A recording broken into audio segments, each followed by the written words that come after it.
First things first, Ophelia, how are you? Yeah, I'm good. Just sick of being at home. Want to go Okay, out. I can imagine. So I see a guitar behind you. Is this a time where you write and play a lot? Yeah, I've been like in my little studio writing for like months. Okay. So yeah, just it's been a little bit productive, I guess. I've done a lot of writing. It's been cool. I actually didn't have this space before lockdown, and then I just made it. So like now I Oh, can okay. record, and it's been good. Oh, that's good. Yeah. My internet connection is unstable. Sorry, I just got a Wi-Fi warning. So. Obviously, things are a bit strange these days. So let's talk about some more fun things, which is the album. And now Yeah. this album has been 3 years in the making. Do you remember kind of what started it all off? Not like it's hard because like we didn't start like thinking about an album until we did our first EP. Okay. So like for us, it was kind of like at first it was like singles and EPs, and we didn't really. I don't think any of us ever thought like, oh, first album, like we'll start writing it. It was more like I had written some songs, and one day we got an email from management like we've got to start thinking about the debut record, and we were like, oh, okay, it's time. So yeah, it kind of happened like out of nowhere, and we weren't expecting to be able to do a record, so it was really cool. But yeah, like I remember the first kind of songs that I wrote where I thought, oh, like these sound more like an album track. So like, and then our management were like, yeah, this is really good for record. So yeah, it just happened kind of like randomly. And so does when you start thinking about putting out a body of work like a first album, does panic set in, or is it kind of an enjoyment, kind of an eagerness to do it? Yeah, it's a bit of both. Okay. I think I panicked at first because I was like, oh, am I going to be able to write enough good material for a record? So it was a bit daunting, a bit scary at first, but it's obviously like it's for us, it's really kind of, we're proud of it. So definitely we're really eager to get it out. Like we've kind of been sitting on it as a whole for like a year now, like ready to go. So we've just been like for a whole year, like when's it coming out? When's it coming out? So yeah, we're really excited for it. I can't wait. In that sense, then, because I hear different stories about the first album. Some say it's kind of the culmination of your entire life up to that point. For some, it's just a snapshot of a certain moment. Well, what is it for you? I feel like it's a bit of everything. Yeah, I feel like it is like the journey, definitely from like, you know, our first 4 singles in our EP was like our first, like being kids still, you know, like growing up. And I think the album I think it pays tribute to who we were as people, but also like who we are now as people. So it's kind of like the journey from growing up and turning into adults, I think. So yeah, it's definitely a bit of everything. I'd say it's a testament to like growth and like who we are now. So it's definitely like a turning point for us, like maturity. Sure. And for you as a songwriter then, because you've been writing songs for quite a while. So what for you has been the biggest growth or one of the things that you can pinpoint to on this album where you think, okay, this is something we've grown in? And Yeah, I think it's like the sound more than anything. Like we've grown into this ability to kind of experiment with stuff that we're influenced by. And there's a track on the album called Changes, which is like an acoustic kind of like ballad song. And for me, at first, when I first wrote that, I was really scared like that it was so different to anything we'd ever done. But then like as I've kind of grown with it over the last two years, because I think I wrote that about 2 years ago now, as I've grown with it, I've kind of come to realize that like that's the moment on the album that I'm the most proudest of, because it's like we were able to take all of our influences musically as members of the band and make this piece of music that we're all like, it's very acoustic. It's not as guitar-y and rocky as most of the stuff on the record. And I think that we're most proud of that because it shows that we've kind of grown up and grown a little bit away from like, we're still angsty. We've still got that kind of like teenage guitar driven stuff in the record, but we just wanted that one moment where everyone can relate to the song on the record. Like, even if you don't like guitar music, you can kind of listen to that song and go, oh, okay, this is nice. And I think that's definitely apparent on the record, especially on the latter half of it, like the last 3-4 songs. Sure. Yeah. I mean, a similar thing can be said for What You Need, which is also a little bit more intimate and acoustic. So is it fair to say in a way, and like I think it was in the bio where it was jokingly said you didn't want to be called grunge, but is it fair to say that you've kind of embraced kind of pop sensibilities and taken in more of those elements into your music? Yeah, definitely. I think I was like when I started doing writing sessions away from the band, and when I started realizing that like writing music was going to be my job for a while. Sure. Like I kind of started. Sorry. You say for a while, so you're not convinced it's. No, I'm hoping so. Like fingers crossed. Yeah. But yeah, when I realized like that it was going to be my like full-time job, I think I didn't panic, but I thought, there's a great way to embrace the easiest way to write music that you like and you love is to do what you're used to doing. And I think I've got quite a large pop sensibility with my melodies and stuff like that. And I think I tried for the first half of the band to kind of keep them at bay, to not take it too pop, to not make it in that world. But with the record, I was like, well, I want to do something that I know people will have fun listening to, and I know that I want to enjoy it, because I would have hated to do like 12 tracks that I don't really like. Sure. So I just started writing poppier stuff, and it works because the boys are able to totally take what I've done and make it still sound like us. So like they're incredible musicians. So like they trust me to do what I can do with pop melodies, and I trust them to make it sound not too much like a pop song. So yeah, definitely. I think I write pop music now. and part of it is, at least the sense I got from listening to the record, it's very energetic in a way, even though it deals with relationships and breakups and kind of unrequited love and all that kind of stuff. It's very energetic. Was that did you as a band make a point to make it danceable, to make it? Yeah, definitely. We've always been a band that, when we play live, we like love it. So I write with the intention of it being played live. So when I'm writing a song and when we're recording a song, we're thinking mostly about how it's going to play off at a show and how people are going to enjoy it. So we will make sure that it sounds like a stadium song, like a song that people will want to sing back to you. And I think that that's really important when you're especially doing your first record, because live shows are so important to the process, like the shows that we tour this record with, God hope they happen, like fingers crossed they actually get to happen next year. But when we play those, it will be everything that we thought about when recording the record hopefully transcends to the live show. So yeah, we definitely write with that in mind to try and keep it energetic and upbeat. Writing music for live shows like that was when I realized like that's how important it is. So we carried on trying to emulate that when we record live.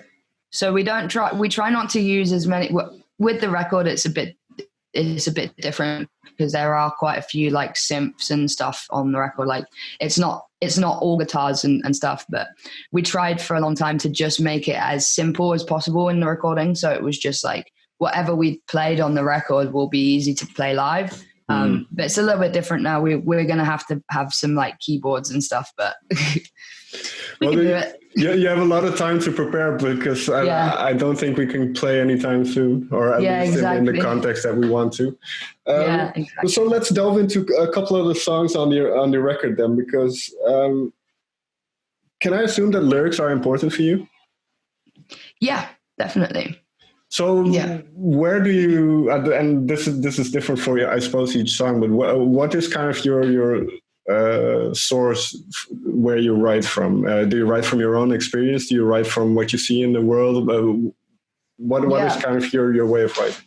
A bit of both. I think most of what's on the record is what I've experienced. So that's why it's very relative. Like, it's so straightforward. Like, the lyrics are very cutthroat because it's stuff that I've gone through over the last, like, you know, even before the band. So probably like the last 6 years, you're just being like a young adult and turning like turning 20 and turning 23. So like, it's just a bit of everything that I think we've been through as a band as well. Like, just experiences that I think we've all had over the last few years and beforehand. And I think that that's where I write the best, because like, it's true and it's honest to me.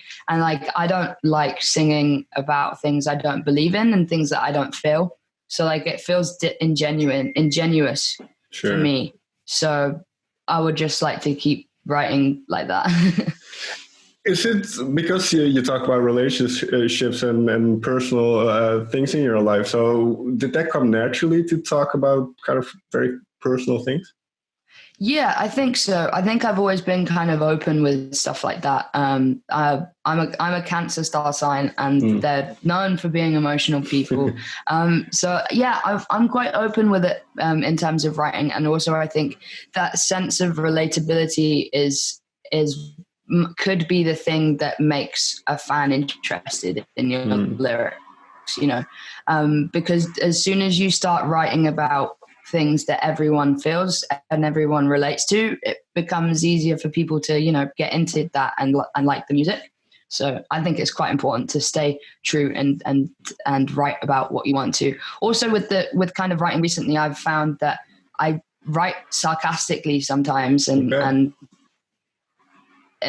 there's a few songs that I've written recently that are really like just kind of funny, like, and I think that can be kind of cool sometimes, just to be a little bit funny with things.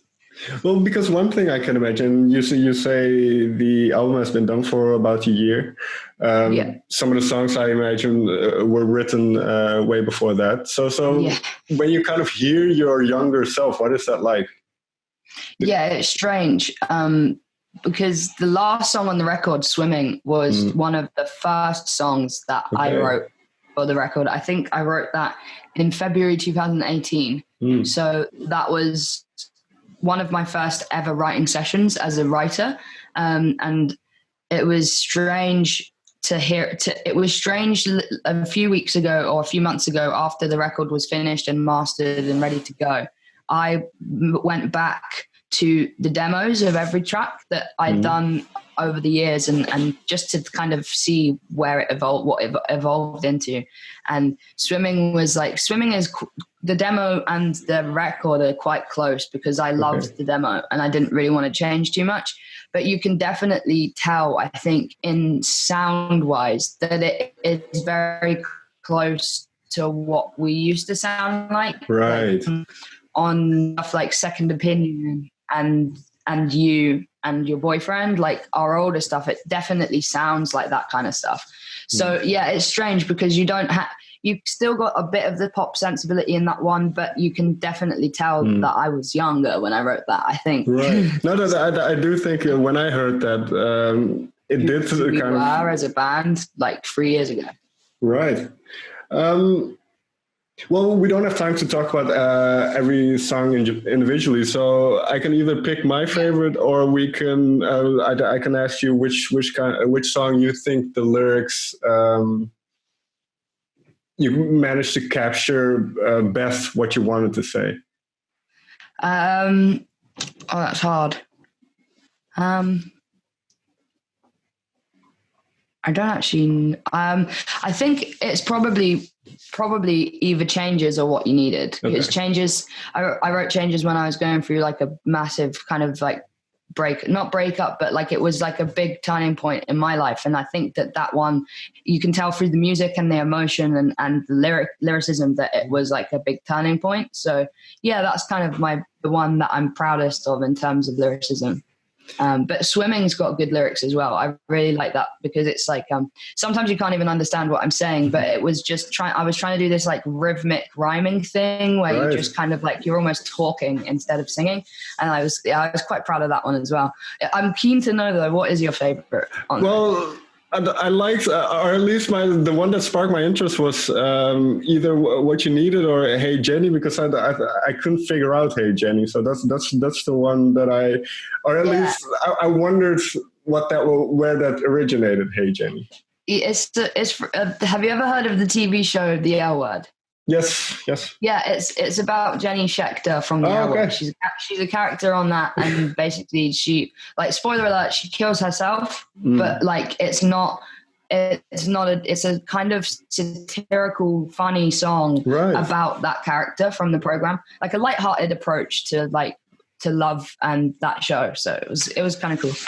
Because what interested me is I think everybody does it. We see people on TV and we kind of tell our stories to ourselves about those people and all that stuff. Exactly. So this is then a good example of when a song isn't necessarily straight from your own life, but you can make an amalgamation of all kinds of influences.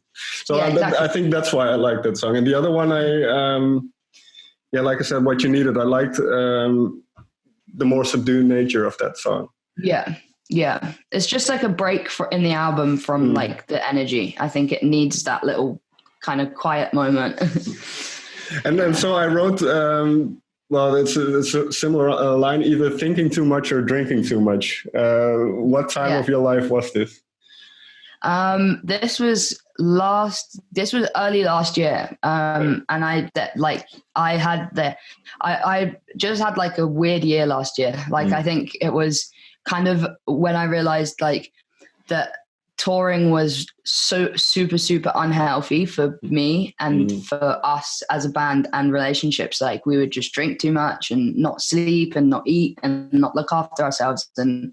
And I broke up with my girlfriend because I was on tour and it was difficult. And it was just like, we both don't need this. And I think touring gives you a lot of influence around what you're writing, especially when it comes to relationships, because you're not giving anyone else what they need because you're on tour and you're focusing on yourself, but you're not even looking after yourself. So you can't look after a relationship. So it was like, that song was just like the moment where I was like, this isn't what I need, what you need. It's none of us need this. We just like stop. Do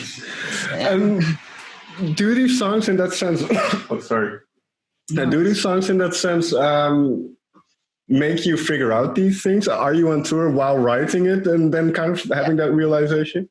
Yeah, 100%. I think sometimes if it doesn't make me think of the lyrics like right there on the spot or like give me influence, when the next time that I will sit down and write, all of these things come to my head and I'm like, where's this coming from?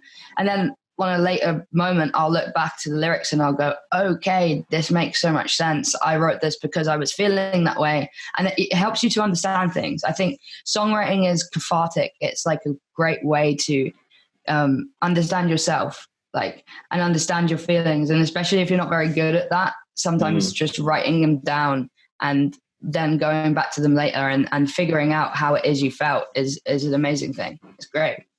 And so the title, Lie Out Loud, when did that title pop into your brain?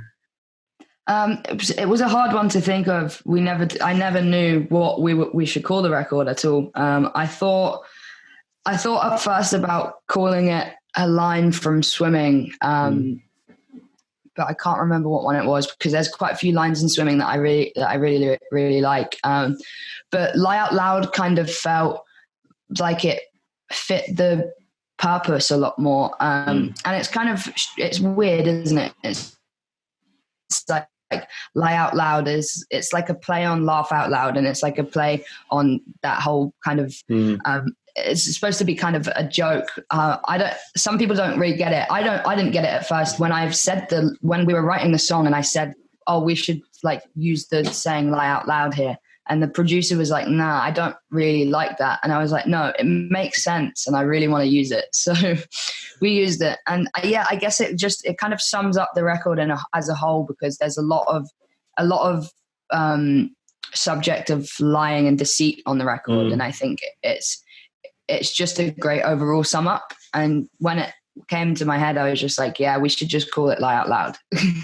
And what I thought, yeah, it's obviously from the song as well, and that idea that we lie in relationships, either consciously, subconsciously,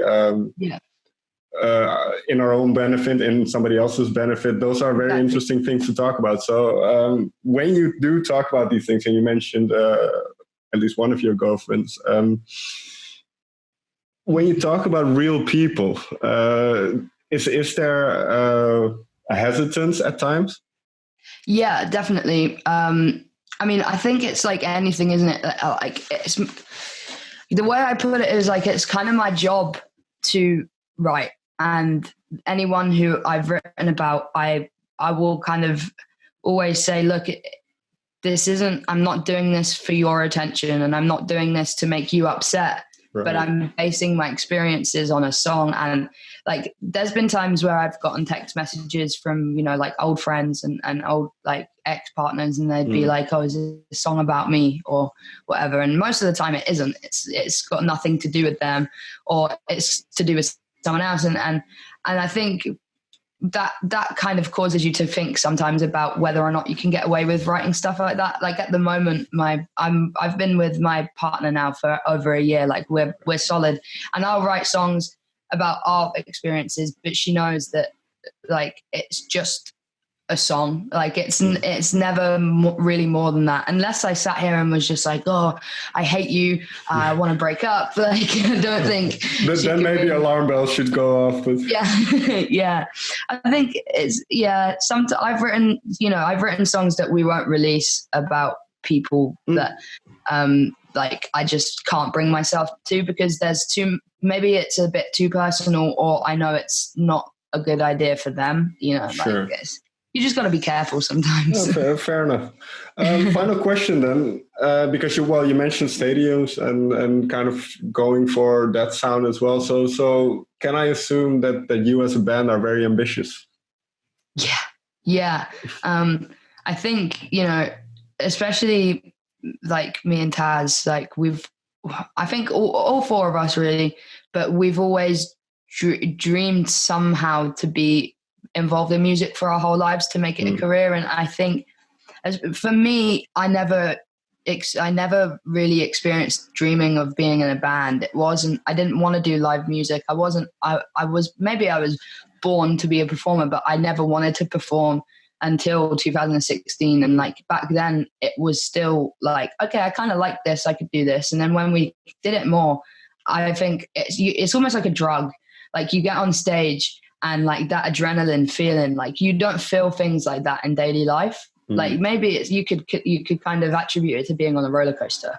Like when you come off, that feeling that you're like pumped, that's how live shows make you feel. And I think like now that we've all had that taste, like of what that feels like, we're chasing it forever. It's like a high. It's a good high, because obviously like it's not causing you any life problems, but we want to be, you know, we want to do this forever. We want to play massive shows. We want to go on tour across the world and like have a top 10 debut album and like just world domination. All right, well, excellent. That's you gotta aim for the stars, as they say, right?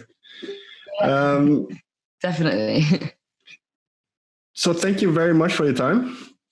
Yeah, no worries. Thanks for having me.